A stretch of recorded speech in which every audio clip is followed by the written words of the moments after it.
since 2021, we are in structural deficits. And this year will be the fourth consecutive year. The World Silver Survey that's put out by the Silver Institute forecasts that the next 5 years, we will not only see ongoing structural deficits, but we will see new record high deficits. Simply because, even if demand were to stay where it is, or even frankly drop a little bit, the production is not meeting demand by any stretch of the imagination. We had maximum production of silver back in 2016, so 10 years ago was the last time silver mine production peaked. It was 900 million ounces. For much of the past decade, silver has quietly moved into a structural position that is fundamentally different from anything investors experienced prior to 2021. According to the Silver Institute's World Silver Survey, the global silver market has now entered its fourth consecutive year of structural deficits, a condition that is no longer cyclical or temporary in nature. Mine supply peaked back in 2016 at roughly 900 million ounces and has since failed to recover, averaging closer to 830 million ounces over the past 5 years. Even under conservative demand assumptions, production is no longer capable of meeting global consumption needs. Looking forward, the Silver Institute forecasts that these deficits will not only persist, but expand over the next 5 years, setting new records in annual shortfalls. Against this backdrop, silver's price action in 2025 begins to look less like an anomaly and more like a delayed response to years of underlying imbalance. Year to date, silver prices have appreciated by approximately 173%, recently surging to a new all-time high of $79.16 per ounce. What stands out is not just the magnitude of the move, but its persistence. Silver is not merely breaking resistance levels. It is establishing new highs almost daily, repeatedly clearing psychological milestones with little hesitation. This behavior suggests a market that is repricing itself under pressure, rather than one driven by short-term speculation. It is within this context that Peter Krauth's analysis becomes particularly relevant, as he outlines why the long-standing mechanisms that once suppressed silver prices are beginning to fail, and why the structural deficits now embedded in the market are forcing a fundamental reassessment of silver's value. In this video, we examine Peter Krauth's breakdown of silver's structural supply shortages, the drawdown of exchange inventories, the changing behavior of industrial and institutional buyers, and the growing evidence that price discovery is shifting away from Western paper markets. If you want a clear, data-driven analysis of where silver stands today and where it may be headed next, make sure to stay with us, subscribe to the channel, and turn on notifications so you don't miss future deep dive discussions like this. I started signaling this issue back in early 2024, saying that for me, the main reason that the silver price seemed capped at maybe $28, $30 was because there were these large secondary inventories, produced silver just sitting above ground in bar form at the major futures exchanges like Shanghai, LBMA, COMEX. And the big consumers were able to go and, buy a long contract, futures contract, and stand for delivery, take delivery of that silver when their contract matured. And because this silver was already produced, already sitting above ground, sitting in inventory, this did not put pressure on the silver price because miners didn't have to try to bring more to market. You didn't have to try to draw more silver out of maybe private holdings of silver through a higher price. But I said that, based on the decline that we saw, a significant decline from early 2021 up until, let's say, late 23, early 24 in these inventories, that if at this pace, it could only continue maybe 12 to 18 months.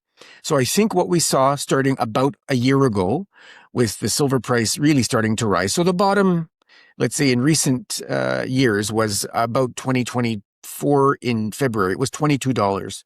It has really risen quite significantly since, but really took on new life this year.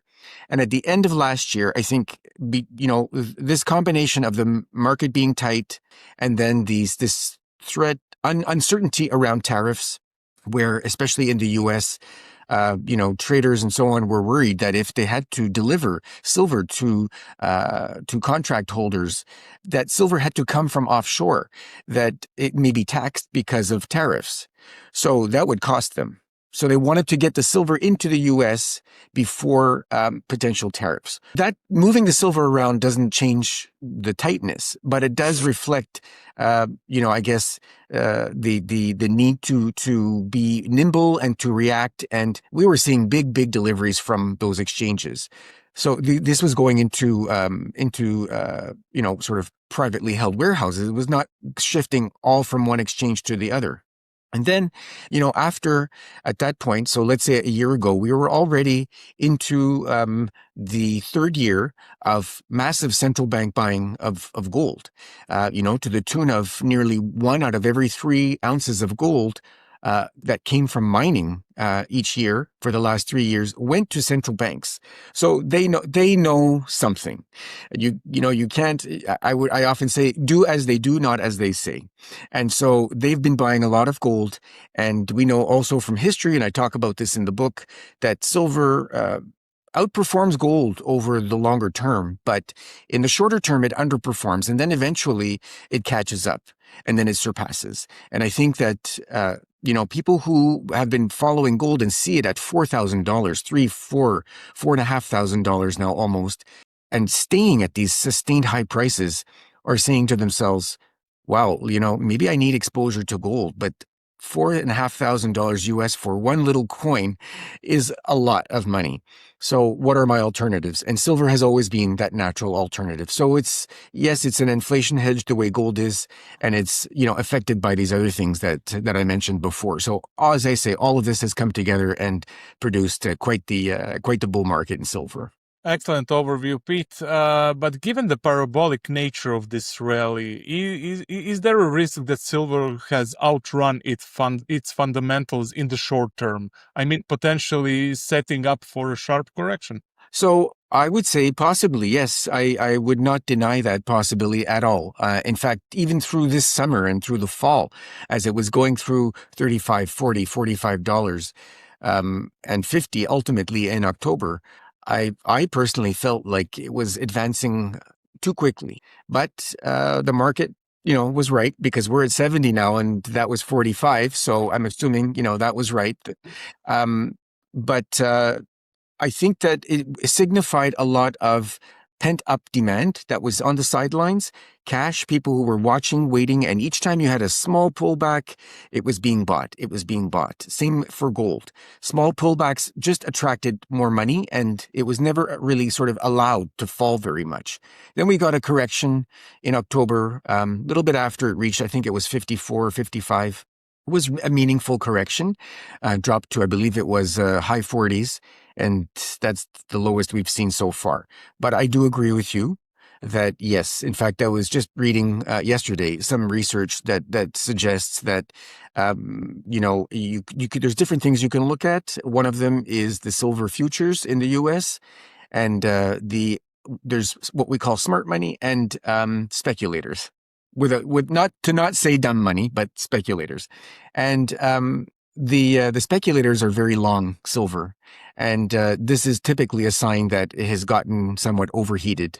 So yes, I would say yes, there is, especially now at $70. This is also, psychologically, it's a milestone level. $70 is, all the round numbers are kind of a big deal. The round and the fives, 70, 65, 70, they're all kind of big deals.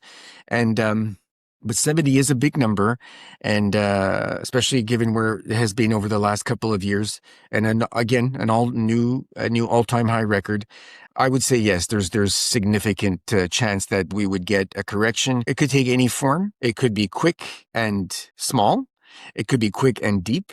It could be more drawn out. You could get a drop and then it moves sideways, or it could even peak at 70 and move sideways, and it could consolidate. People need to realize that you can get price corrections over time, not only in the number.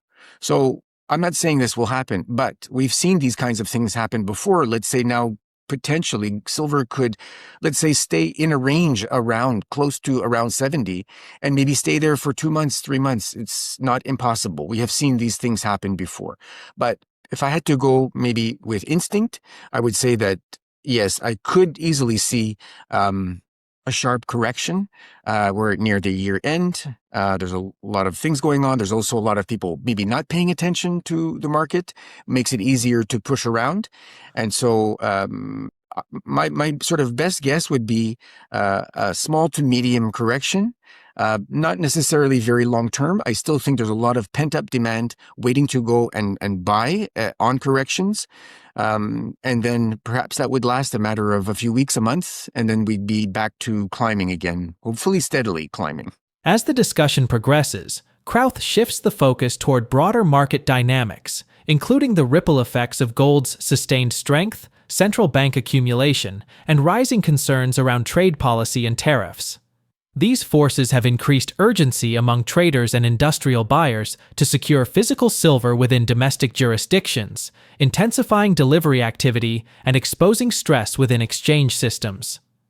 This naturally leads into Krauth's assessment of whether silver's recent parabolic rise reflects overheating or whether it represents the early stages of a much larger repricing process driven by physical scarcity rather than speculative excess. I do believe that, yes, there's been, and for me at least, any sort of suppression I feel can happen on a very short-term basis, not on a longer-term basis. And, when people ask me about that, I always point to silver was $4 and change in 2001, and it went to $49 in 2011, 10 years later. So that's a 10 times return.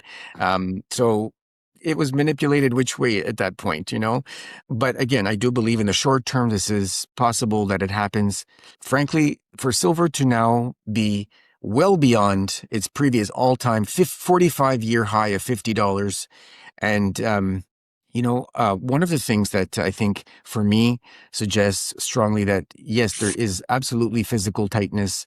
It is the fact that we've heard, even from some of the more, let's say, mainstream or conservative outlets that report on these things, that in London, physical tightness was very, very, there was very high physical tightness in London, where most of the ETF silver is held. And so it was becoming impossible for them to make deliveries, which doesn't look good for a futures exchange. And so we also saw from research that inventories in China had reached 10-year lows. And I believe those are perhaps all-time lows for them because their exchange hasn't been around all that long. So it's assumed that likely significant inventories were shifted from Shanghai to London.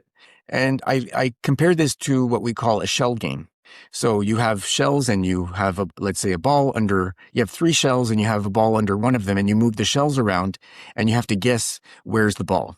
Well, in this case, it's where is the silver? And moving it, no matter how much you move the shells around, there's still one ball. And no matter how much you move the silver around, it doesn't mean you have more silver. You just change the location. And I believe that's kind of what had been happening.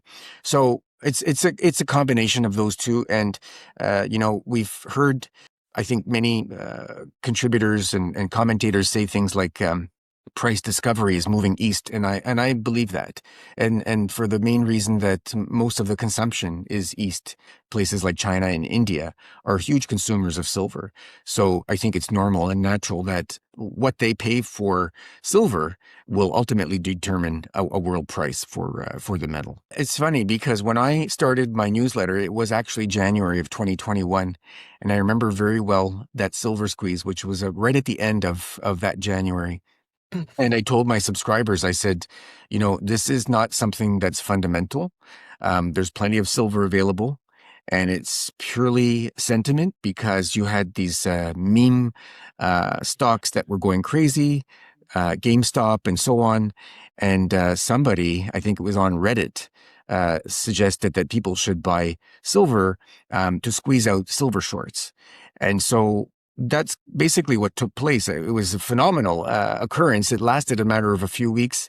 And I said, let's not expect this to last because there's no basis really for it. It pretty much played out that way. I think it's not the case this time.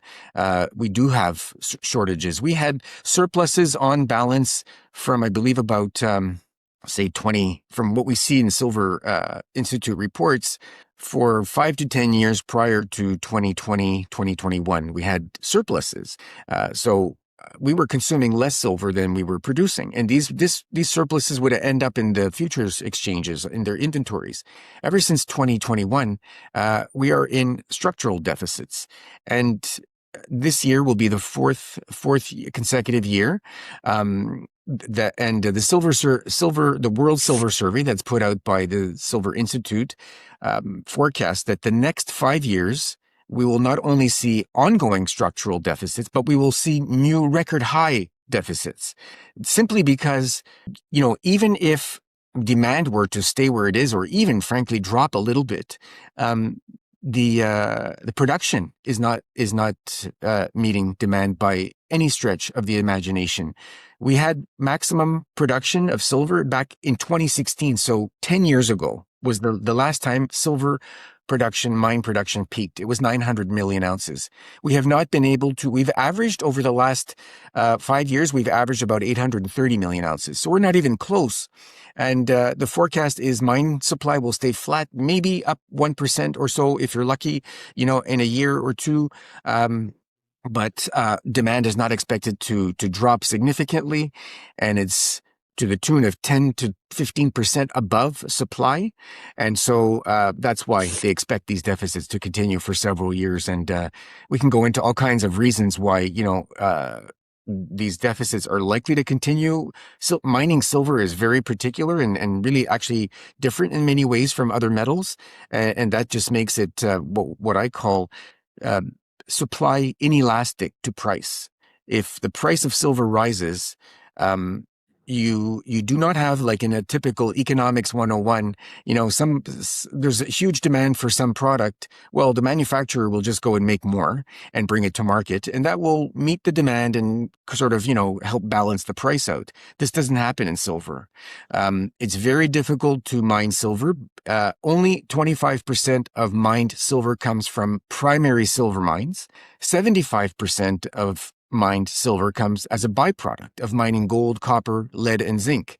So these producers of other metals, including silver, have little to no interest in trying to produce more silver if the price of silver goes up, because the amount of silver they produce and its meaning to their revenue stream is so small, they just are happy to accept a higher silver price for what they already produce. And frankly, Lucien, you can get it even more exacerbated by some miners will say, well, the silver price is now $60 or $70. I have the flexibility with my mine to go and produce silver from a lower grade area in my deposit. So because the silver price is so much higher, I can now actually produce less silver output every year and make the same profit because the silver price is so high. So a higher price may mean even less silver coming to market in some case, and of course, therefore, push the price even higher. So there's all these factors to consider. Peter Krauth's outlook for silver remains fundamentally constructive, even as he acknowledges the possibility of short-term corrections at elevated price levels. From his perspective, any pullback should be viewed within the context of a market that is experiencing persistent physical tightness rather than speculative froth. While futures positioning and psychological milestones like $70 can introduce volatility, Krauth emphasizes that corrections in bull markets often take the form of time consolidation rather than deep price retracements. Importantly, the steady pattern of buyers stepping in on every dip suggests that significant pent-up demand remains on the sidelines, waiting for opportunities rather than fleeing the market.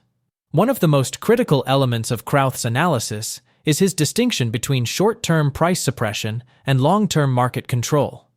While he does not dismiss the possibility of temporary interventions or positioning-driven price moves, he argues convincingly that no market can be suppressed indefinitely when physical supply fails to meet demand.